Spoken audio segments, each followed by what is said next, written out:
గురించి ఒక చిన్న విషయం చెప్తాను. అంతరిక్షంలోకి సునీత విలియమ్స్ వెళ్ళింది కేవలం 8 డేస్ కోసమే అంటండి. 8 డేస్ కోసం మాత్రమే అక్కడికి వెళ్ళారు. కానీ అనుకోని పరిస్థితుల వల్ల దాదాపుగా 286 రోజులు అక్కడే ఉండాల్సి వచ్చిందంట. అయినా సునీత విలియమ్స్ ధైర్యం కోల్పోలేదు. ఐఎస్ఎస్లో రోజు తన డ్యూటీ చేస్తూనే ఉన్నారు.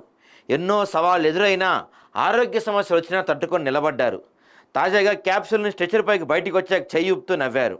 ఆమెను హాస్పిటల్కి తరలించారు. దాదాపుగా 45 డేస్ ఆమె హాస్పిటల్లోనే ఉండబోతున్నారంట. నిజంగా హ్యాట్స్ ఆఫ్ అండి. అన్ని రోజులు అక్కడ ఉండి ఆ వెదర్లో, అక్కడ గ్రావిటీ ఉండదు, కనీసం నీళ్లు కూడా తాగలేని పరిస్థితి, స్నానం కూడా చేయని పరిస్థితి, గాల్లో తేలుతుండాలి, జుట్టు అంతా ఇలా చూస్తుంటాం మనం. అది అంతా కూడా ఆ పరిస్థితుల నుంచి తట్టుకొని దాదాపుగా 286 రోజులు, ప్రపంచంలో చరిత్రలో ఇదే మొదటిసారి ఒక మనిషి అంతరిక్షంలో ఇన్ని రోజులు ఉండటం అయితే ఇదే మొదటిసారి. అయితే ఈమెతో పాటు విల్మోర్ అనే ఒక అతను కూడా ఉన్నారు. వీళ్ళిద్దరూ మొత్తానికైతే సేఫ్గా భూమికి తిరిగి వచ్చారు. సురక్షితంగా భూమికి చేరిన భారత్ సంతతి వ్యోమగామి క్రూ డ్రాగన్ వ్యోమనౌక నుంచి బయటకు వచ్చిన అనంతరం సునీత విలియమ్స్ అభివాదం.